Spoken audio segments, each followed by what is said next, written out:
Well, it's time for today's topic, the fine art of negotiating. Now, it's no secret that I'm a talker, and I read Marty Latz's book. I came away understanding that I might be more likely to get what I want if I listened a little bit more, particularly in a situation where I'm negotiating. Getting the last word, or in my case, the first word, is not always the answer. Marty Latz's book is called Gain the Edge, Negotiating to Get What You Want. He joins me now. Marty, thank you so much for being here. Thanks for inviting me, Ali. It is a point that you make high up in the book.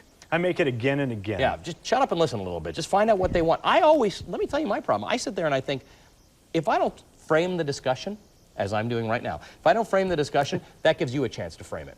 And then I've got to undo it if I don't like what you had to say. Well, there are different ways to actually control the agenda. One of them is by asking questions, getting information. In fact, my first golden rule is information is power, so get it. Negotiation power goes to those who ask and listen, not those who argue and persuade. There is a time where you may want to take a more active approach in trying to control the agenda. But you know, sometimes you can control it in different ways by asking different questions, focusing on different issues. But the first thing you need to do is set your goals, get information, then you can make some of those more strategic determinations.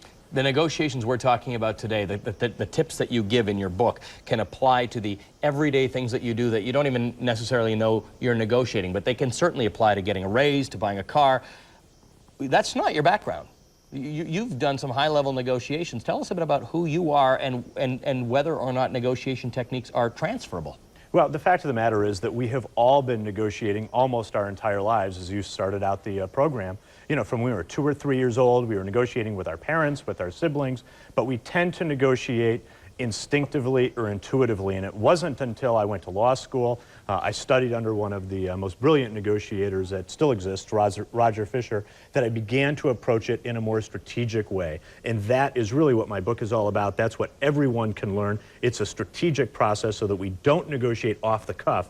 We negotiate based on the best research. There are right ways to do this, there are wrong ways to do this, and it's really incumbent upon all of us to learn about the right way to do it. If you are negotiating an international treaty, you're going to have different methodology for conducting the research than you are if you're negotiating your raise or you're negotiating your pay package when you get a job or a car.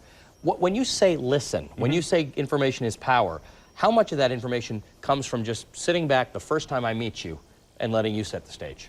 Well, it may very well. In fact, one of the things you want to do in a lot of negotiations, sometimes we think about, well, we want to negotiate in our office, on our turf. Sometimes the best thing to do is to go to their office, go onto their turf, look around their office, find out some issues that you can use to build rapport. Are they really into sports? Are they really into the stock market? If you can find some way to develop some kind of rapport with them, some common interests, in fact, there's psychological research that show that people are more likely to like you, to say yes to you if you develop that type of bond, whether it's on issues that are directly applicable to the negotiation or not. Look, you know, when I spent some time negotiating on behalf of the White House on the White House advance teams, and we did early in 1993. I think it was 1995, we went to a military base. And look, when you're representing the commander-in-chief, you can basically just say what you want. Right. But the best thing that we did is we went in asking questions, trying to find out what the military brass wanted, because in the long run, President Clinton needed to have their support and acquiescence on a lot of different issues in order to accomplish his goals. He was the commander-in-chief. You still have to listen, you still have to learn, you still have to get that type of information. But you are not the guys who make it onto the news. The guys who make it onto the news are the tough negotiators when there's a strike that's going to happen or when there's war between two countries. The people who say, we've walked away from the table, we're not going back until such and such happens. You know as well as I do that every time you see that on the news, there are guys like you who are continuing.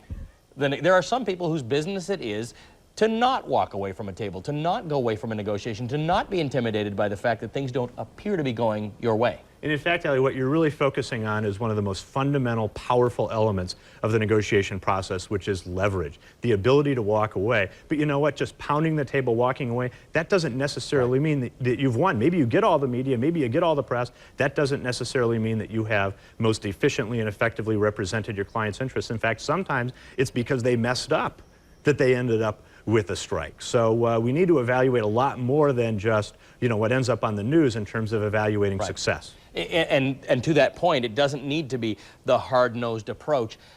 How do you make it fun, enjoyable sport. I mean, I think I enjoy it too much. There's always got to be some kind of deal-making going on if I'm involved. But I do kind of enjoy it, and some people have such a visceral reaction to it, such a negative reaction to the idea that I've got to go and I've got to represent my interests and I might not get at what I want. Look, it's very, very hard, especially when your personal interests are at stake. You're going for an increase in your salary. We're afraid. We're not quite sure what's going to happen, and the consequences of not getting a deal, you know, being out on the street, being unemployed, especially, you know, today is very intimidating for a lot of folks. And so the best thing they can do, I mean, it's a little bit different from you and I. I mean, we love the process, we enjoy it, we study it, we learn it, we implement it. You know, for folks that are a little bit concerned about, they're not quite sure, they need to learn about it. They need to find out the right way to do it, the wrong way to do it. You know, actually practice phrases to use in that conversation with that boss. You know, how do you ask for a salary? Whenever we talk about our job shows and we talk about preparing for an interview, they talk about practicing, and some people think of themselves as compromisers by nature, and by being a compromiser, it takes you out of the world of confrontation. Negotiation, as you put it, is not about confrontation necessarily. Well, that's right. In fact, sometimes it's about confrontation. Other times, it's very much not about confrontation. And you've got to make the strategic determination before you go sit at the table, before you engage in that negotiation process, to figure out whether or not you want it to be, you know, about conflict, or whether or not you want it to be more about personal relationships and trying to make sure that both parties walk away feeling good about themselves. And not necessarily walking away thinking that guy got the better of me. Well, in fact, oftentimes you want the other side to walk away thinking that they got a good deal. And if, in fact, in the offer concession stage, you need to build in room to move, so that when you make an offer, you say, hey, there's an ability to walk, there's an ability to give them the ability, you know, to say, hey, look, that's how we want. Offer concession is one of the tips of your golden rules, which we're going to talk about a little later, because you're going to be here to help people make sense of their own situations and how they can use some of your knowledge. Marty Latz is the author of Gain the Edge, Negotiating to Get What You Want.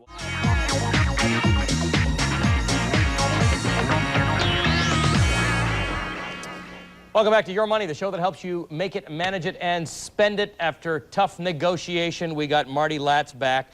He is the author of Gain the Edge, Negotiating to Get What You Want. He has negotiated all sorts of important things, and he's going to help you with the negotiations of the important things in your daily life, because what I seem to have gotten out of the discussion in the last half hour is that there really aren't techniques that are different at the high end. You have to research, you have to know what the person you're I keep saying the word opponent, that's probably not ideal. You have to know what the other side wants, and you've got to sort of play to that idea. And in your book, you've got 5 sort of rules that people should consider. We talked about information is power. Right. We talked about that off the first. I'm going to run through them. Maximize your leverage, employ fair objective criteria, design an offer concession strategy, and control the agenda.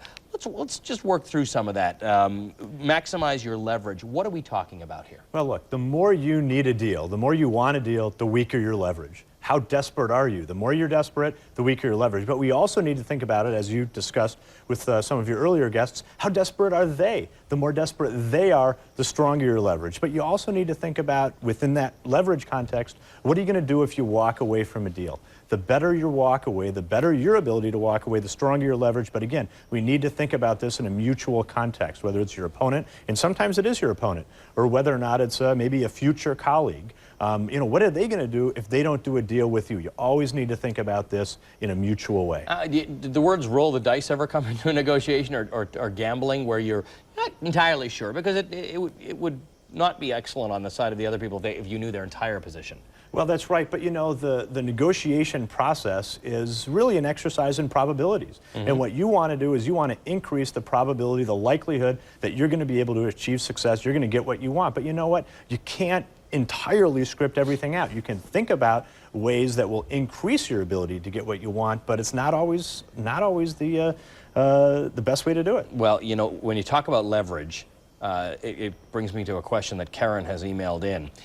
Negotiations with large companies. What advice do you have for smaller companies or individuals looking to negotiate contracts with larger players, with larger companies? I mean, if you're talking about negotiations between union and management, the argument may be that they're somewhat not equal, but they're big players on either side. Allie, we need to get away from the idea of defining leverage based on conventional power concepts. Okay. It's not about how big you are. It's not about how much money you have, although sometimes those elements do impact the process. Look, if you are an individual and you're negotiating with a Microsoft, with a Walmart, look, if they really, really need you and want you, and you could say, hey, it doesn't really matter if I do a deal, you may have stronger leverage. If you have the ability to walk away because you're talking to Walmart, you're talking to Kmart, you're talking to several other entities, and they don't have anywhere to go, you may have stronger leverage. It's not about conventional power, it's about situation-specific power, your ability to get the deal done in that context. So it's probably better that you get that out of your head before you go in, because if you're going to look at traditional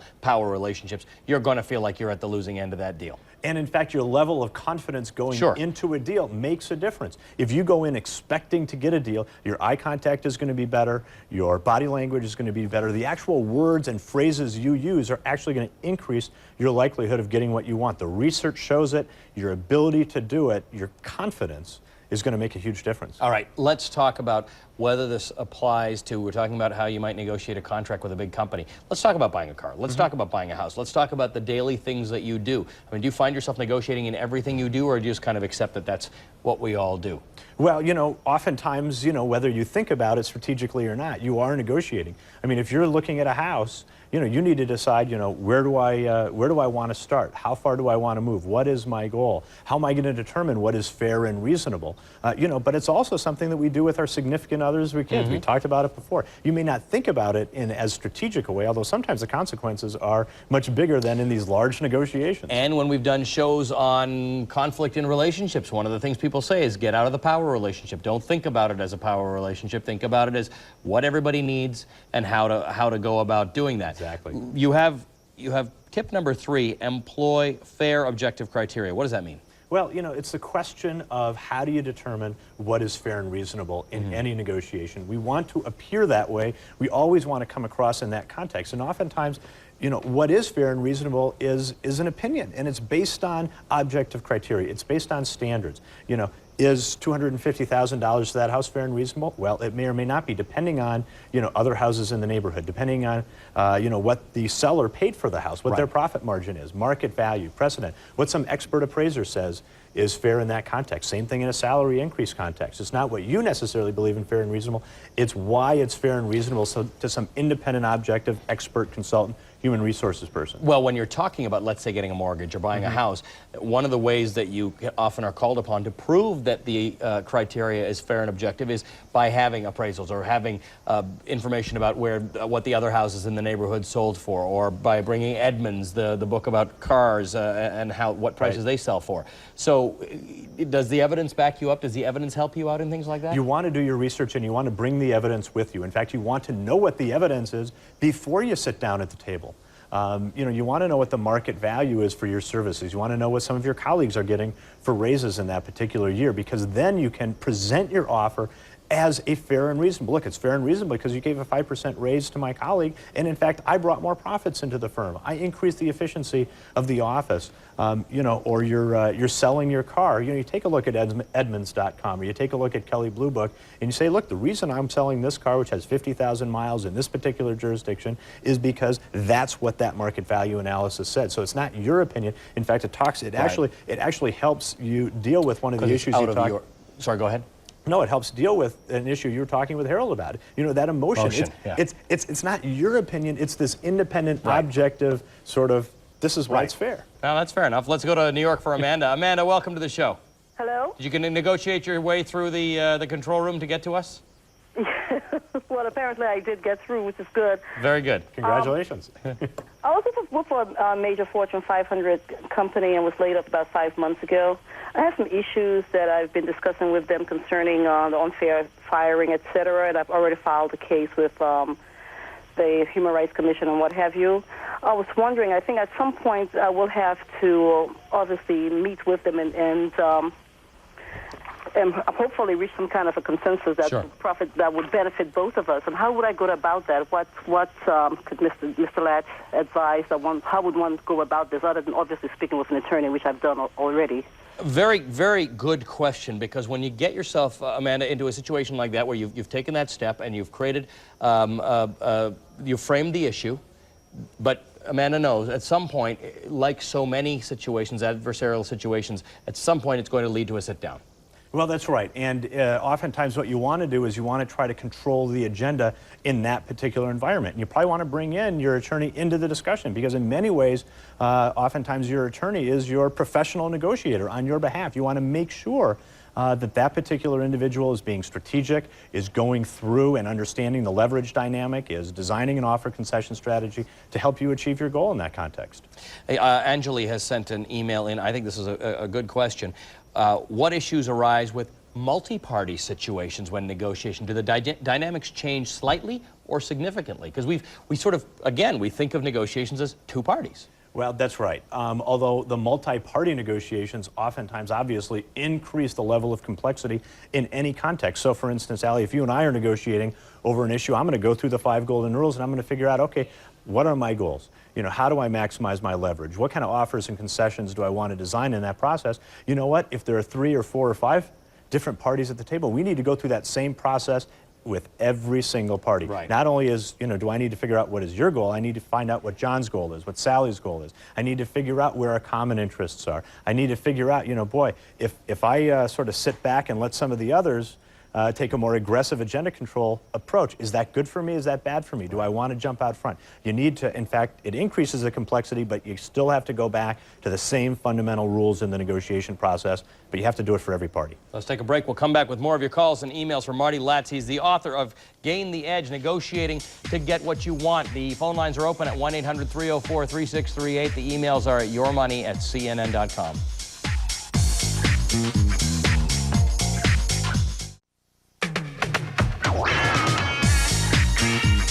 All right, today's topic is that big game of chicken. You want to make sure that the person on the other side of that negotiation flinches first. I mean, this is the language we use in negotiation. You got tip number 4, design an offer concession strategy. What does that mean? I'm planning my concessions already? You should. In fact, you need to plan your concessions at the beginning of the process based on one of the things you talked about at the very top of the show, which is what is your goal? Where do you want to end up? You need to be strategic about it. You need to figure out how much do you want to move? Do you want to make a first offer? When do you want to move? Do you want to have a lot of time between your offers and concessions? Or do you want to make them boom, boom, boom right after each other? Because all of those strategic decisions have an impact on the strategic nature of the process and on their expectation and their ability to walk away. How do you do that without seeming like you've taken a soft approach? How do you do that without making it clear right off the top that, you know, this is my line, but it moves very quickly and I'm ready to deal on pretty much anything I just said I wasn't going to deal on? Well, there are certain expectations as to the message you're sending at the beginning of the process and at the end of the process. So when you make an offer, you don't have to say, hey, it's a first offer. They know that. They're figuring in most cases there is enough room to move, and in fact, that's just the beginning of the process. You need to evaluate and research the patterns. You know, one of your earlier guests talked about Lemuel Boulware, the GE labor negotiator. Yeah. You know, he tried you don't necessarily want to go in with that attitude either. Well, you know what? Sometimes you do, but he tried to condense the whole offer concession stage into one offer. And in some contexts, you know, that's right. I mean, you go into a department store, that's what they've done. Hey, this is the price. Yeah, but you know, some car companies came out with this whole "this is our final price" thing. And they said that it was going to appeal to people who otherwise just didn't like the idea. Again, I'm not one of them. I can't imagine going into a car lot and not having some kind of negotiation and playing that whole game. But how do you frame it so that you actually accept the idea that this is not a bad thing? Because you may not want to haggle over the car, but fundamentally you've got to accept that you are going to negotiate at some point in your day. Talk about what's fair and reasonable, Allie. Go in, focus on that third golden rule we talked about. You know, this is our offer, and this is why it's fair and reasonable. It's because market value. It's because that's what this expert appraiser says is the value of this house on a per square foot basis. You know, so that you can take a firm stand. Now, you can always back away. You can always talk about different standards. So market value may point to one number, precedent may point to another, their profit margin may point to another. You need to make that decision early on, and you need to say, okay, this is where we're going to start, this is why it's fair and reasonable, this is where we're going to move, and you need to figure it all out based, again, on your goal and where you want to end up. All right, let's talk about tip number 5. At the beginning of this discussion, we talked about not necessarily controlling the conversation, or at least not starting off by doing that. Or not appearing to control it. Because tip number 5 is to control the agenda. That's right. And controlling the agenda, does not necessarily mean going in and being the proverbial bull in the china shop and trying to figure out, this is what I want to talk about, this is the order in which I want to talk about it. You may want to take a far more informal approach. You may want to negotiate over the agenda. You may go in and say, what are the issues you want to discuss? When do you want to discuss it? Then I'll talk about the issues I want to discuss. We can figure out what makes the most sense in this particular context. In fact, you talk about car negotiations. Boy, talk about trying to take a real aggressive approach. You go into the car dealer, and in fact, you're sitting in their chair, in their office, on their turf, and you're giving them all the advantages. You need to take back control of the agenda in that context. Okay, let's walk through that. How do you do that? Not only do you do that, but you have a negotiation with some guy who is apparently not empowered to make the decision, because then that guy goes off into the secret business manager's office. Everybody's got a secret business manager's office, right? And not sure where this is, but somehow you can't go in there. And I think they're back having a coffee or a cigarette or something, and then they come back 10 minutes later and say, I can't give that much. But how on earth do you control that? Well, let me tell you something. If you're sitting there and they're playing those kinds of negotiation games with you, playing the limited authority, flinching, when you make an offer, you've lost. You've already lost. What you need to do is you need to get out of that dealership. You need to go home. You need to go back to the office. You need to pick up that telephone. You need to control the agenda. You need to call around to different dealers. You need to get them bidding for your business so that you're not at their mercy, sitting in their office in their chair. Do you go in to a situation like that, whether it be a house or I mean, I have had negotiations with people who come to me and say, that's my final offer. This is what it is. It's not negotiable. And I never quite know whether that's not negotiable means that's not negotiable, or I'm such a tough negotiator that I'm telling you that's not negotiable. Well, is everything negotiable? No, everything's not negotiable, although that's a negotiation strategy in and of itself. And what you need to do is, before you get into that situation, you need to find out if this particular individual, this car dealership, when they say it's not negotiable, they mean it. The other car dealers, they said, and you know what? And everyone knew it, and they made sure everybody knew it. In fact, that was the way it was. Right. But other car dealers may try to get away with it and try to use that as a ploy. So you need to find out. You need to call other people maybe who have negotiated with that car dealership and say, hey, when they say that's not negotiable, is that true? Or if you've been there for 3 hours, do they move? Let's go back to the point number 2 about leverage. We talk about the fact that you want to get out of that power relationship, but you want a job. It's a tough job market. For whoever you are, you want a job, you work really hard to get a job at a particular firm, and it's clear to that firm that you wanted the job. As much as you'd like to be cool and collected about the whole thing, you wanted the job, and now it's time to negotiate your package. It's time to negotiate your deal. Well, 10 days ago, they knew that you really wanted that job, and now you're pretending like you might hold out for something. How do you transform yourself into saying, this process of negotiation is not about some other process. It's not about something else. It's not about the bad day I had. It's not about the fact that 10 days ago I was unemployed. This is about fairness. I think it's your third golden rule. Your third golden rule. How do you make that transformation? Because I think we're talking about people who have difficulty with negotiation. I think lean back on that power relationship a lot. Ellie, you're talking about the interplay between leverage and standards, and you need to be very, very careful how you implement that in the context of a high-stakes negotiation, individual salary negotiations. You talk about the fact that they really need you and you really need them. Well, you know what? Because leverage is based on perception, if you know they really need you and you really need them, then that leverage equation almost evens out, and so you need to look at what is your alternative. I mean, are they talking to anybody else? If they're not talking to anybody else, then that gives you stronger leverage. You should feel a little bit more comfortable talking about what's fair, what's reasonable, and that's that third golden rule, so that you can talk about, well, what's the market value for the position? What are some of the other people at your particular level in that negotiation receiving? Find out that information. Talk to others in the industry. Talk to a human resources expert. Goes right back to your first point. Goes right back to the objective criteria and the goals. Absolutely. Okay. When we come back, we're going to talk about the fact that you may think your negotiation is stuck on one thing, one term, maybe it's money or something like that, but maybe you give in on that and you get something on the other side. Marty Latz is the author of Gain the Edge, Negotiating to Get What You Want. We're coming right back. We've got a few more minutes for phone calls and emails. 1-800-304-3638. The email address is yourmoney@cnn.com.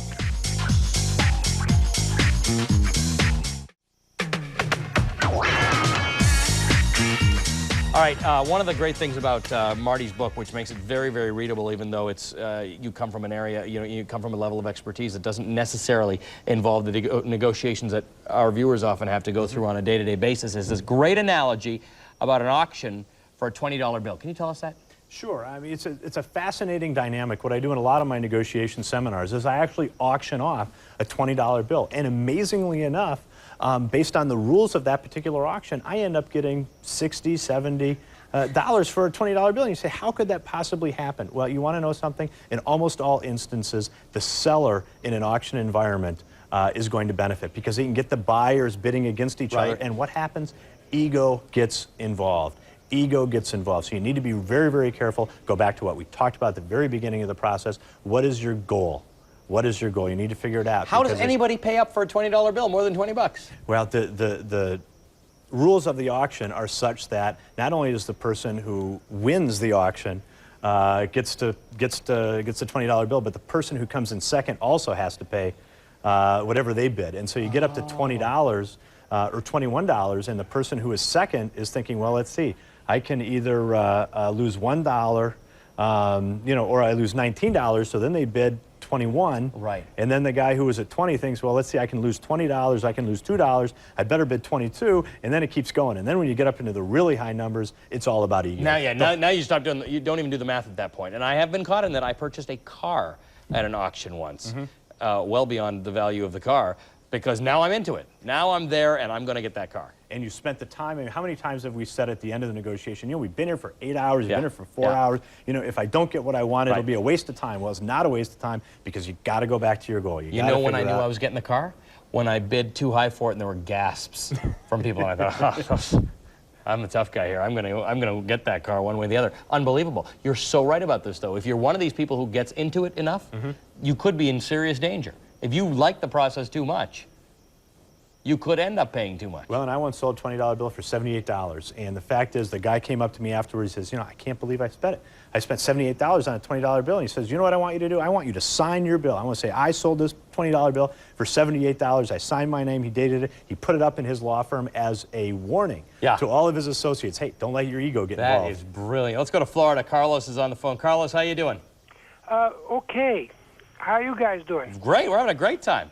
Okay. I have a lot for sale. Yeah. And let's see. Actually, I have two relatives, two other lots. One was sold by one relative for $20,000. The other relative sold a similar lot for $23,000. Right. Okay. And I contacted the purchaser who bought these two lots, trying to sell him my lot. Right. Which, of course, in negotiation, I know enough that, quite frankly, I'm in a weak position because I'm contacting the buyer. Right. I'm in a very weak position. So I wrote the buyer, the potential purchaser, a letter explaining to him that I would like to sell him my lot, and I was asking $25,000 for the lot. And I haven't received a response whatsoever from him. He's playing hard to get, and I don't know what to do next. Very interesting. Well, Carlos, one of the things that you're doing here is, and your sort of intuition is right, the more you express a need to sell that lot to any potential buyer, the weaker your leverage. But, there's a couple different things that you can do in that context. Find out what they're interested in doing, and you need to exercise your leverage in a very aggressive way. And what that means is find other potential purchasers. Put it on the market. I don't know if you have a broker or not, but you need to find other purchasers. One of the reasons that you feel you've got weak leverage is because you're only talking to one. You want to talk to more than one, and then you want to go back and say, hey, look, I thought $25,000 was fair and reasonable for this lot. Why is it fair and reasonable? Maybe it's based on the precedent, what you sold that other lot for, and the time period between that. Maybe there's been inflation. Maybe there's been appreciation in this area, but you need to really focus in on your leverage. You need to get other potential buyers. So even if you get a table. potential buyer who's coming in at lower than what you're thinking you want for it, now you've got that $20 bidding war. That's right. You want to get a couple of others bidding. In fact, oftentimes, you put your house on the market, the best possible scenario for the seller is to get two potential purchasers or more. Yeah. eBay often says when you list something, list it for, start your bidding low. You get more people interested, and then they're in that war, and you end up selling it for a whole lot. Marty, we're out of time. What a great conversation. Thank you so much for being with us. Thank you for inviting me. Marty Latz is the author of Gain the Edge, Negotiating to Get What You Want. That's it for your money.